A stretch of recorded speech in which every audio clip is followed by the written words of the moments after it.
last surviving film frame of a famous boxing match in 1908, a World Heavyweight Championship, fought in Sydney, Australia between American boxer Jack Johnson and defending champion Canadian boxer Tommy Burns.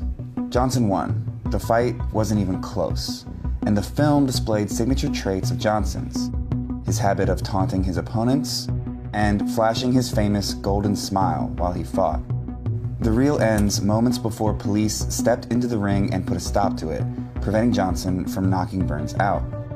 This is the night Jack Johnson became the first black heavyweight champion of the world, in front of 20,000 mostly white spectators and, more importantly, motion picture cameras. Copies of the fight film spread throughout Australia within days, replaying Johnson's effortless victory over and over at screening events attended by paying crowds. Pretty soon, that film was seen worldwide. And from the moment Jack Johnson's reign as World Heavyweight Champion began, a target was on his back. Commercial motion pictures and professional boxing both came to prominence around the turn of the 20th century.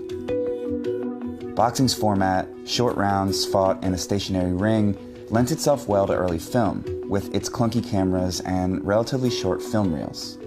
Film companies would travel around the country projecting reels of prize fights in packed theaters and opera houses.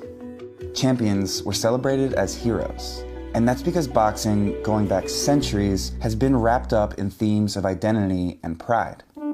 Boxers symbolize their communities, not just their national communities, but also their race. Teresa Runstetler teaches history at American University and specializes in the intersection of race and sport.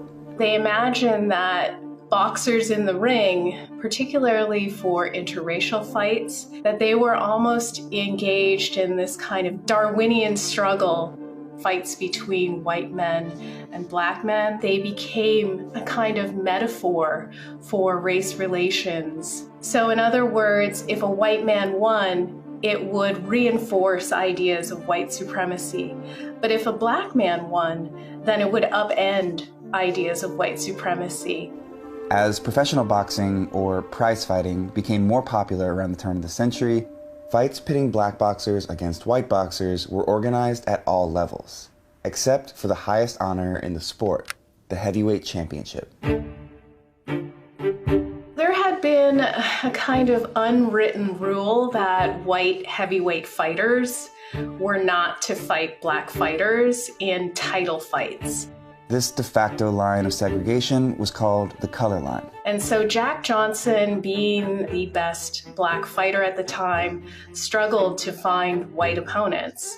Johnson, who by 1908 had already defended his separate title of World Colored Heavyweight Champion 17 times, was repeatedly denied a shot at the most prestigious title in the world, until defending champion Tommy Burns accepted his challenge in 1908.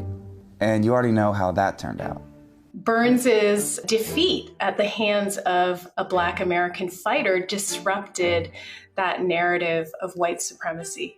You can see this happening in how newspapers framed the fight. Reporting on Johnson was heavily skewed to appeal to white readers, and overwhelmingly drew attention to his race, sometimes before using his name. Jack Johnson holding on to the heavyweight crown was just not acceptable in an era of white imperialism, Jim Crow, and global white supremacy. The search for a white heavyweight to take the title back from Johnson began the night he won it. Former heavyweights claimed they would come out of retirement to fight him, and that a white man must hold the title. The most popular choice among promoters and white boxing fans was James Jeffries, a former heavyweight champion who had retired undefeated in 1905 and was named the only hope of the white race. Johnson, for his part, was ready to defend his title against anyone, the retired Jeffries included. Jeffries was out of shape and hadn't stepped into the ring in over 4 years. They had him believing that if he just trained a little bit and got back in shape, that he could win and get the heavyweight crown back for the white race. The pressure and the promise of big money worked. Johnson and Jeffries signed a deal, setting a date for the following year. White press coverage leading up to the fight depicted racist cartoons of an overconfident Johnson and predicted his downfall at the hands of Jeffries. This fight, hyped as the battle of the century, was to be a contest of racial supremacy. And, of course, it would all be on camera.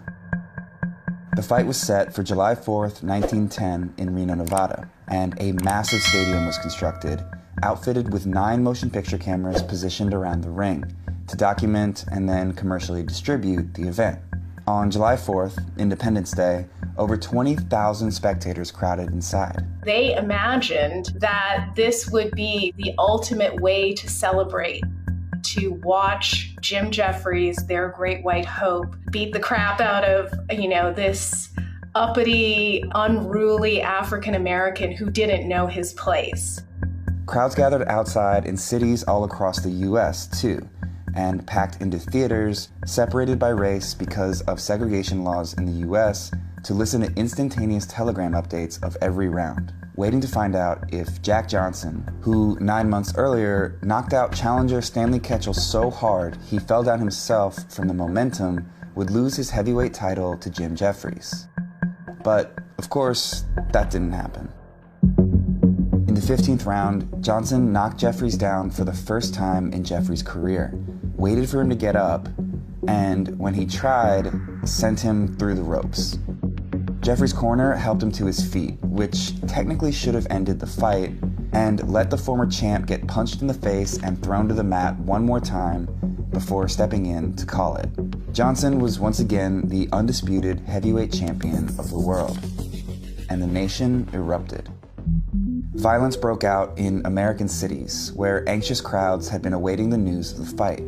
And they call them race riots, but essentially it was white mob violence against African Americans. It became this kind of attempt to put African Americans back in their place. At least 19 people died the night of July 4th in the violence following the fight, with hundreds more injured. Fear of further unrest led to an immediate attempt to ban the much-hyped Johnson-Jeffries fight film. Black press outlets pointed out the hypocrisy of this ban, like the Afro-American Ledger, which printed, "It was a race question from the start to the finish, for which the Negro was not and is not responsible. The results, riots, deaths, and injuries lie at the door of the white man and his prejudices." The professional world noted that a real fight was advertised and a real fight was had. What, more or less, could have been expected?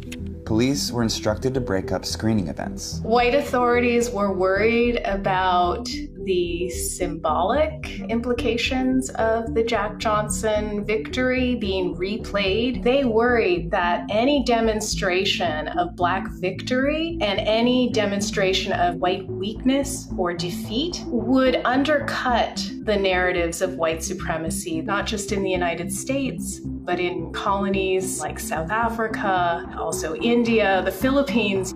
But the hype that surrounded the fight meant there was no way to completely suppress it. So it became this kind of Pandora's box, and they tried to shut it.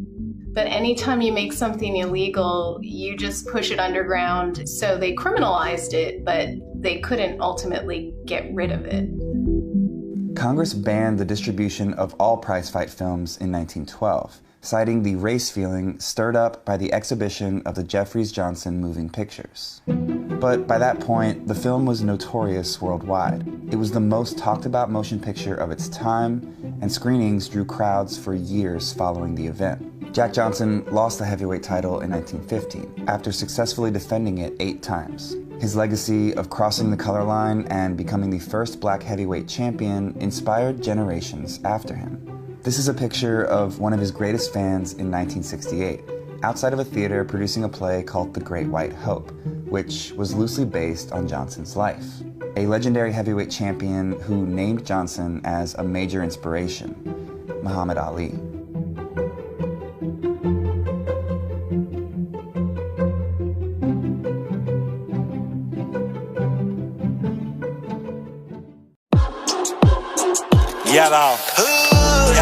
Irocc Zilla, 12 rounds media, knockout music, thank you God, it's a good day, it's a good day, we're gonna do it like this, top down Kennedy, I'm a rock till infinity, Hennessy. I'm a cool nigga, Hennessy. Yeah, I been a G. Yeah, I been a G. Shopping spree, shopping spree, shopping spree. I'm a roll hat, goldfish, pedophilia, goldfish, pedophilia. God, blue child, blue eye, blue eye, blue eye.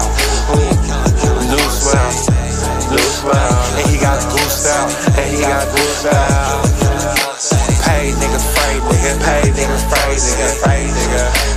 We the real monsters, ain't we? The real monsters, ain't we? The real monsters, ain't.